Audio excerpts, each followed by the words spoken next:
near the end of the paper, I mean, you say something.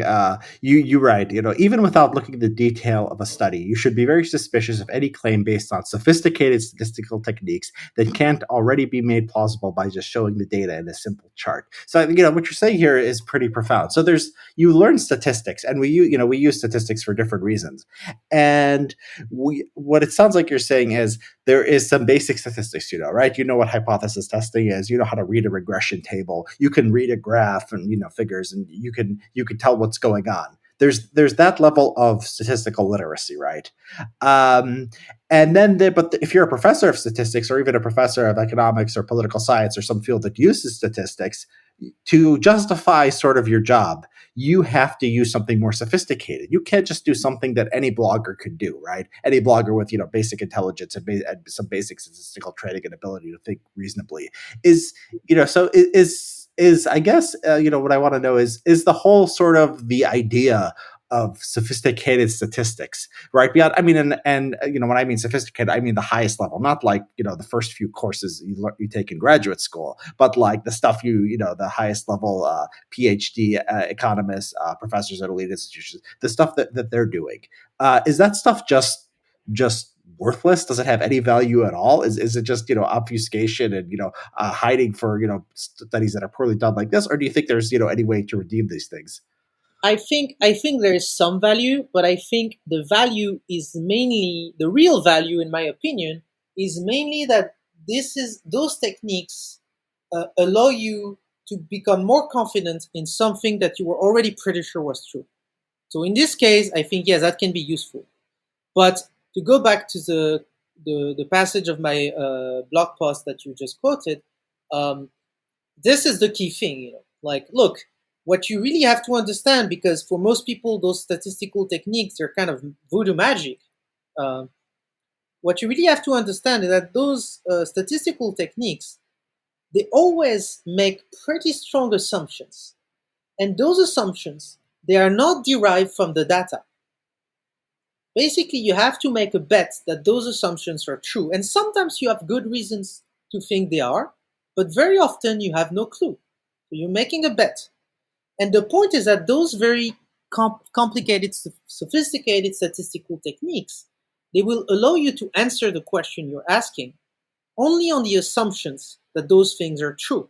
And very often you're not really in a position to know they're true. So what I'm saying is that because in fact, I'm making a stronger claim. Like if you can't make, you use this complicated statistical technique and you find a certain result.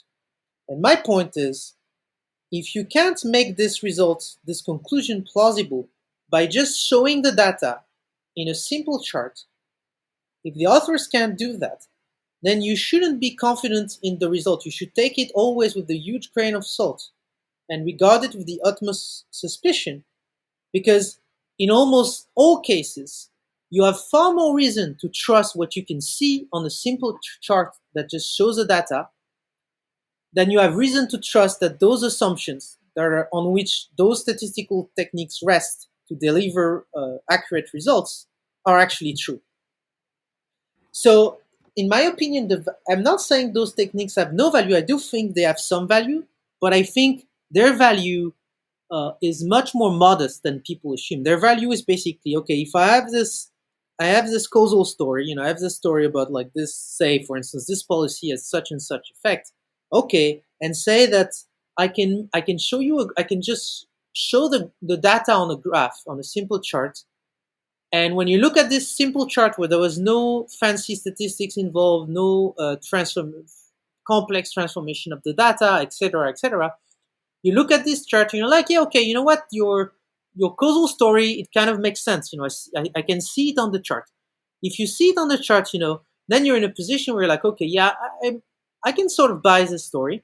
And then the value of those complicated statistical techniques, in my opinion, is that when you're in this situation, if in addition, when you're using those complicated statistical tools, and they find the same conclusion on what you can already see on this simple chart, then it should raise your credence, your confidence that this conclusion is indeed true. So it's not as if it had no value whatsoever. But I think the value is much more modest than most people who promote this kind of statistics would think. You know? Because in many cases, it's simply not the case that you can make the story, the conclusion of your complicated statistics plausible with a simple chart. When Yeah. that's not the case, in some cases we have good reasons to think that the assumptions on which those techniques rest are true. So in those cases, that's another case where they have value, because if you have good reasons to think that the assumptions on which they rely are actually true, then okay, then you can kind of trust the conclusion. But again, this is I don't think this is the majority of cases.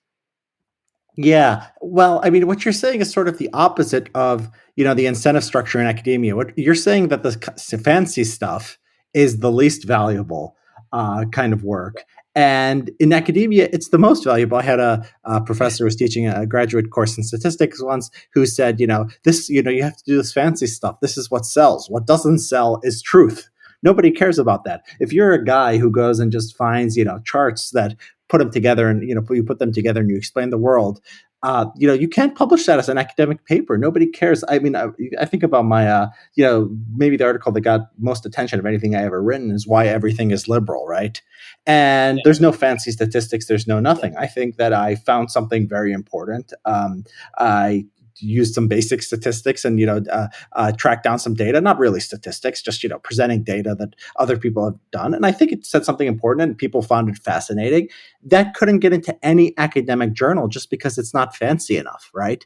yeah, yeah, And this is just such a huge problem. The academic work has the prestige, and like bloggers and people who do Twitter threads and people who have Substacks, do not have the prestige. But just because something is the most complicated way to do something doesn't mean it's the best way to do something. And that's the way academia thinks, and it's absolutely terrible, is it not?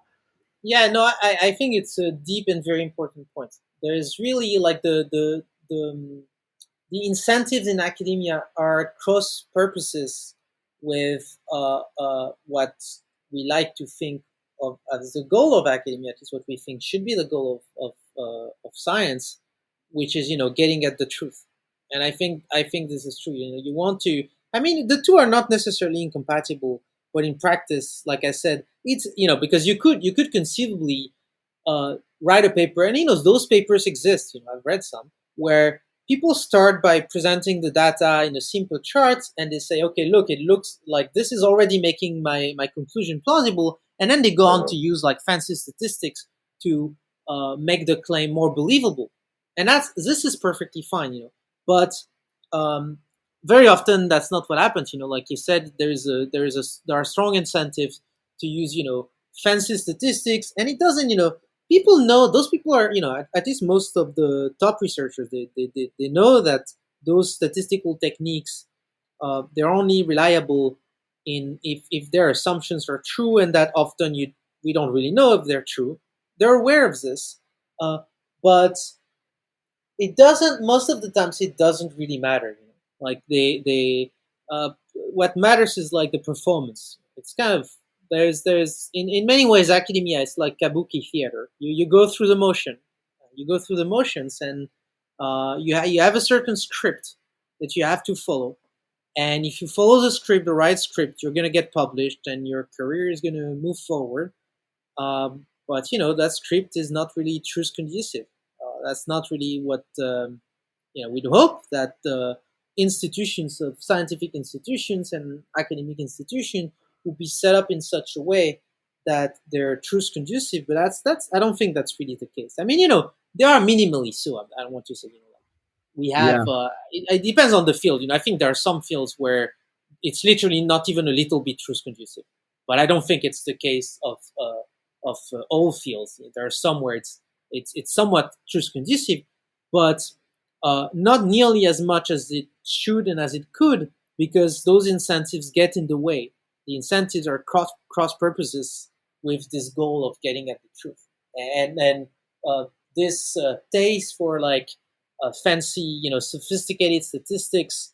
Uh, that's definitely a part of it. It's hardly the only thing, but like it's definitely a part of it. And you're right that in this respect, what I was saying about how first thing you should do is like convince me of your conclusion with a simple chart. And if you can't do that, I'm not really going to buy uh, your fancy statistical analysis unless I have excellent reasons to think that the assumptions on which it's based are true. But that's almost never the case. This is not how it works.